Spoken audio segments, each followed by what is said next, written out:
Hello friends, मैं मनीषा। मैं आप सभी का स्वागत करती हूँ हमारी जीएस रिवीजन क्लास में। फ्रेंड्स, हमने दक्षिण भारत के प्रमुख राजवंशों के बारे में पढ़ा था।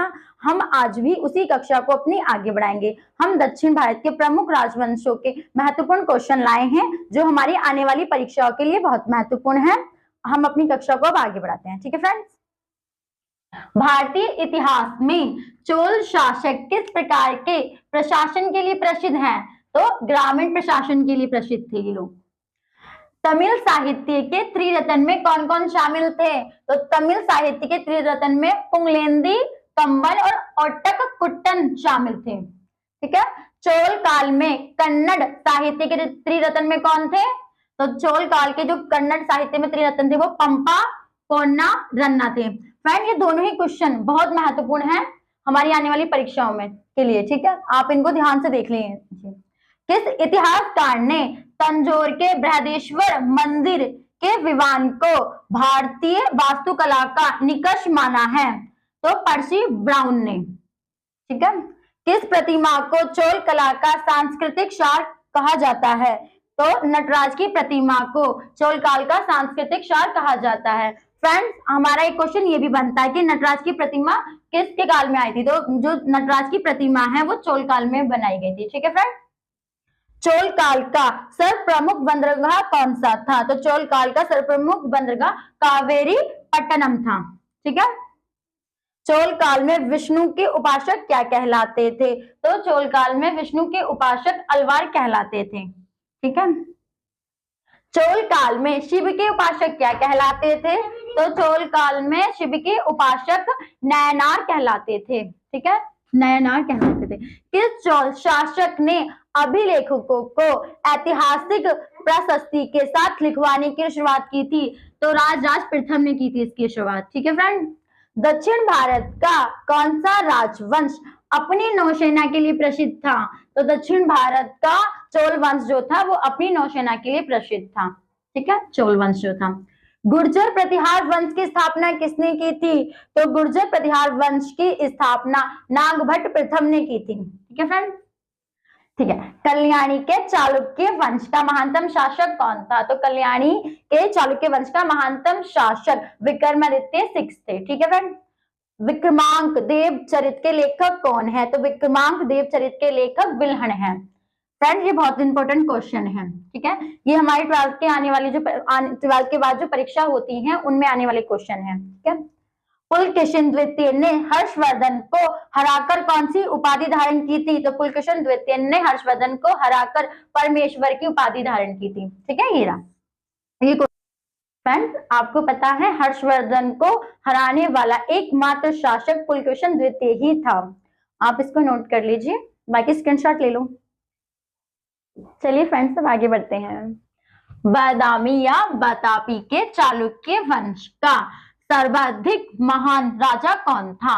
तो पुलकेशिन जो द्वितीय थे वो बादामी या बतापी चालुक्य वंश के सबसे महान शासक थे। ठीक है फ्रेंड, पुलकेशिन द्वितीय के समय कौन सा चीनी भारत आया था? चीनी यात्री भारत आया था, तो हुएनसांग।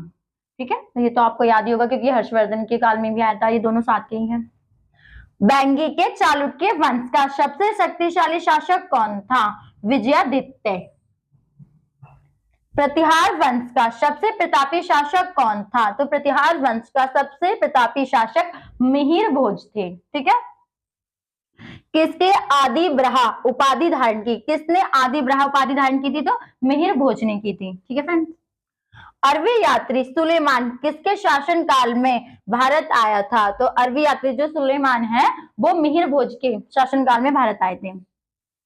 काव्य मीमांसा कर्पूरी मंजरी की रचना किसने की? फ्रेंड, ये बहुत इंपॉर्टेंट क्वेश्चन है। ठीक है, ये आ जाता है हमारी परीक्षा में पूछने के लिए कि काव्य मीमांसा एवं कर्पूरी मंजरी की रचना किसने की थी? तो राजशेखर ने की थी।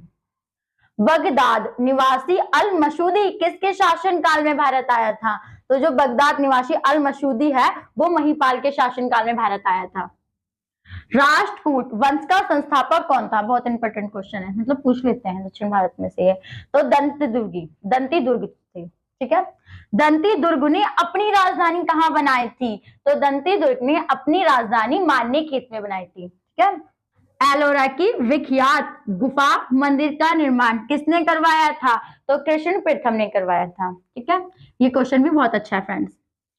किस शासक को धारावर्ष के नाम से भी जाना जाता है? तो जो ध्रुव हैं उनको धारावर्ष के नाम से जाना जाता है। ठीक है फ्रेंड, ये क्वेश्चन बहुत अच्छा है, मतलब ये हमारी परीक्षा में आ चुके हैं, हमारी जो पहले परीक्षा हुई है उनमें आए हुए क्वेश्चन है सारे।